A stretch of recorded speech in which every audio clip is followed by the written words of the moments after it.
तो कैसे हैं आप? Crown bull academy and traders में आप सभी लोगों का स्वागत है। आशा करता हूँ ठीक ठाक ही होगे। प्रॉफिट शॉफिट बनाया है नहीं बनाया? चलो, जो कुछ भी हो कमेंट सेक्शन में एक बार ज़रूर मेंशन कर देना। कल से हम रेगुलरली अपडेट रहेंगे, मार्केट के अपडेट्स के साथ में टेलीग्राम पे भी रहेंगे अवेलेबल, ठीक है। हमने एक चीज़ डिस्कस किया था। क्या डिस्कस किया था? यहाँ पे कल हमारा क्लोजिंग था।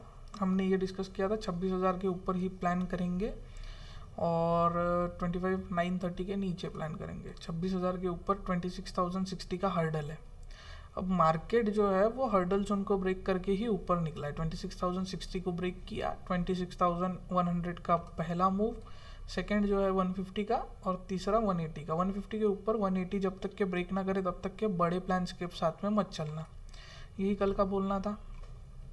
अब हमारा एक चीज़ डिस्कस आउट हुआ था कि मार्केट जो है वो एक रेंज में घूम रहा है 25,850 से लेके 26,150 के रेंज में, ठीक है।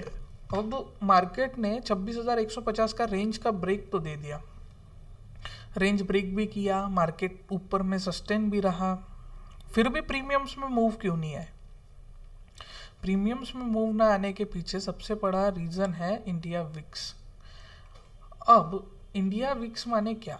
इंडिया विक्स में जब भी इंडिया विक्स जो है वो 10 पॉइंट मतलब जो स्टैंडर्ड है 1:1 स्टैंडर्ड माना जाता है। मतलब 10 के ऊपर जब भी रहता है तब मार्केट में ज़्यादा फियर का माहौल नहीं है, मतलब डर का माहौल नहीं है ज़्यादा, ठीक है। 10 के नीचे जब है तो मार्केट में थोड़ा सा डर का माहौल बना हुआ है। अब ये डर का माहौल किस कारण है? इस माहौल में ना तो ऑप्शन सेलर ढंग से पैसा बना पाता है, ना तो ऑप्शन बायर ढंग से पैसा बना पाता है। तो ऐसे समय में हमें थोड़े दिनों के लिए मार्केट से मतलब थोड़ा सा दूर रहेंगे तो बेटर रहेगा।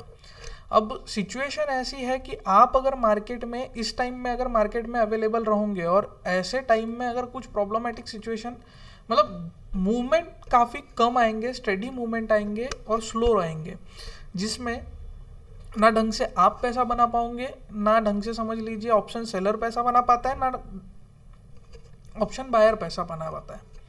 तो बेसिकली क्या है कि जब तक कि इंडिया विक्स 10 के ऊपर ना निकले ना, तब तक के एक डर का माहौल है। छोटे टारगेट्स के साथ में ट्रेड प्लान करो, कोई बड़े टारगेट्स लेके मत चलो, ठीक है। अब कल के लिए क्या ध्यान में रखना है? कल के लिए निफ्टी में लेवल शॉर्टेड है 26,180 के, मतलब 190 के ऊपर अगर निकलता है तो 26,260 फर्स्ट मूव, 26,350 सेकेंड मूव। यहाँ पे 330 पे एक हर्डल जोन है, ठीक है। 330 के पास में हर्डल जोन है। ये 350 भी अचीव नहीं होगा। अगर वो 330 अगर ब्रेक नहीं होगा ना तो 350 के ऊपर भी सस्टेन नहीं कर पाएगा। अगर आप देखोगे तो निफ्टी जो है वो बार बार 26,330 पे रिट्रेसमेंट लेके डॉट नीचे गिरा है। अगर आप लास्ट फॉल देखोगे जाके तो निफ्टी का लास्ट फॉल जो है वो 330 से ही वापस आया है। ये देख लो 319, ठीक है। ये देखो 310, 330 के लेवल को ब्रेक ही नहीं कर पाया। तो इसीलिए याद क्या रखना है? 330 को याद रखना है। 330 का लेवल अगर ब्रेक करता है तो ही ऊपर साइड के लिए प्लान कीजिएगा, ठीक है। 26,190 अगर ब्रेक होता है तो 26,260 first move, 26,352 second move. Down side का लेवल आपकी आंखों के सामने है। 26,150 अगर ब्रेक कर दिया तो नीचे की तरफ रैली कंटिन्यू करेगा। 26,000 फर्स्ट मूव 100 का और 26,000 पे 26,060 पे एक हर्डल है। वो अगर हर्डल ब्रेक किया तो वो हर्डल ब्रेक करने के बाद में फिर नीचे में 26,000 तक के मूव मिल सकता है। अब बैंक निफ्टी का देख लेते हैं। बैंक निफ्टी में क्या है तो क्या बोला था? 59,250 के ऊपर जब तक के रहेगा तब तक के आप प्लान आउट कर सकते हो। माइक चालू करा था। 59,250 के ऊपर जब तक के मार्केट नहीं आता तब तक के वेट एंड वॉच कीजिए। अब इसके ऊपर क्या प्लान कर सकते हो? 59,250 के ऊपर 59,410 first move, 59,550 second, 59,700 second third move.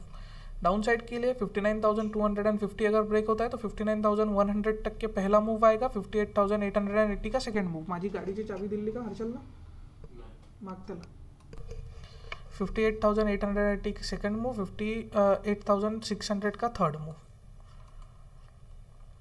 अब देख लेते थोड़ा सा प्रीमियम्स का भी। प्रीमियम्स में हमने क्या देखा था, 26,000 का कॉल ऑप्शन।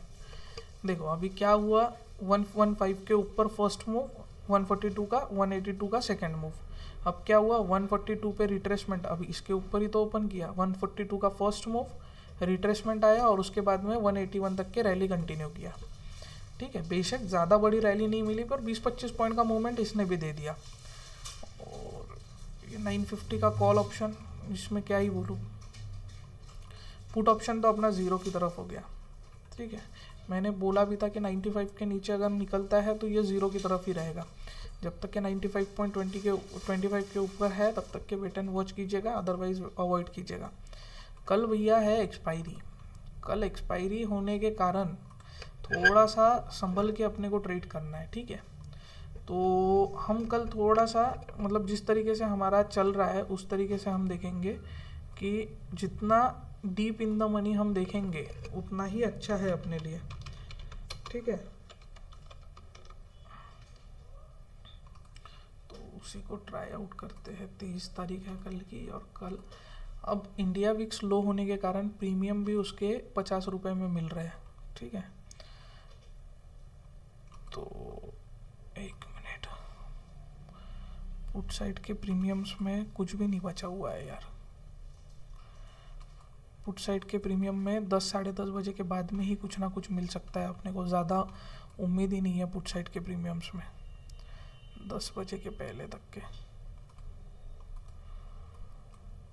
तो देखते हैं कुछ अगर मिल जाए तो वेल एंड गुड है अपने लिए भी।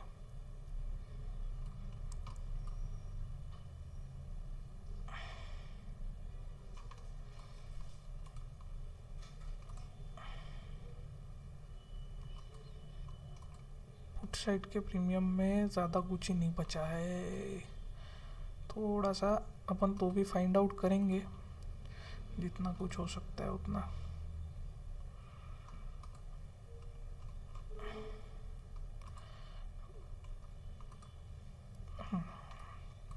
ये 26,150 का पुट ऑप्शन है। 26,150 के पुट ऑप्शन में जब तक के ये जो है 52.20 के ऊपर है, 52.20 के ऊपर है तब तक के अवॉइड कीजिए। ठीक है, मतलब इसमें क्या कीजिए, 82.75 के ऊपर ही मूव मिलेगा। ठीक है, 52 के ऊपर मतलब ये एक बेस जोन है, यहाँ से मूव दे सकता है, लेकिन इसको अवॉइड करना थोड़ा सा इस लेवल को, 52.20 को। ठीक है, 82.75 के ऊपर अगर निकलता है तो 109.30 का फर्स्ट मूव, 143.80 का सेकेंड, 178.95 का थर्ड मूव। इसके ऊपर निकलेगा तो फिर तो वही वहाँ है, पर उम्मीद तो कुछ भी नहीं है। ये 82.75 के ऊपर भी निकल जाए तो बहुत बड़ी बात है। अभी की सिचुएशन को देखते हुए 82.75 के ऊपर भी निकल जाए तो बहुत बड़ी बात है। ठीक है, और कॉल साइड में डायरेक्ट हीरो ज़ीरो, 2-3 चीज़ें प्लान आउट हो सकती है। हीरो ज़ीरो भी प्लान आउट हो सकती है और डायरेक्ट मूवमेंट वाला भी ट्रेड प्लान आउट हो सकता है, तो उसको भी देख लेते हैं। ठीक है, किस तरीके से प्लान कर सकते हैं तो अपन देखो, कॉल साइड में 49.90 से अगर एंट्री मिलती है तो 70.25 का फर्स्ट मूव और 114.65 का सेकेंड मूव। रिट्रेसमेंट के साथ में रिस्पेक्ट मिलके अगर एंट्री मिलती है तो इतना मूव दे सकता है। हीरो ज़ीरो 15 रुपये पे अगर आता है तो फिर हीरो ज़ीरो हो सकता है 30 रुपये तक के। 15 रुपये पे अगर आता है तो डेफिनेटली ये हीरो ज़ीरो करा के देगा, प्रीमियम को डबल करके देगा, मतलब देगा 15 रुपये पे। ठीक है, पर उसके अकॉर्डिंग डेटा भी होना चाहिए। ठीक है, नहीं तो पता चला कि अपन ने कुछ भी लिया और हीरो ज़ीरो के पीछे लग गए। पर एक चीज़ याद रखना, अगर ये 15 रुपये पे आता है तो इसमें यहाँ तक के 23 रुपये तक के, मतलब 23 तो नहीं पर 20 रुपये तक के एक मूवमेंट आ सकता है। 5 पॉइंट का मूवमेंट इसमें आराम से आ जाएगा। और 23 को अगर काटता है तो 30 रुपीज़ 35 पैसे तक के मूव आएगा, और 30.35 को काटेगा तो 49.50 तक के। ठीक है, रिस्पेक्ट मिलने के बाद में अगर रियल मूव चाहिए तो ये 30 रुपये 35 पैसे तक के इसको रिट्रेसमेंट करने दो और फिर 70 रुपये तक के मूव लेने की कोशिश करना। मार्केट ने अगर साथ दिया तो दे भी देगा। ठीक है, तो वीडियो अच्छा लगा हो तो लाइक कर देना, चैनल को सब्सक्राइब कर देना और अपने दोस्तों के साथ में शेयर भी कर देना। और कल की एक्सपायरी किस तरीके से रहेंगी वो भी हम देखेंगे। अकॉर्डिंग टू मी विक्स काफ़ी हाई है, तो मेरे को नहीं लगता कि मतलब लो है तो लगता नहीं है कि अच्छे कुछ मूव आएंगे, लेकिन एट द एंड बोल नहीं सकते क्या हो सकता है, तो देखते हैं तो भी।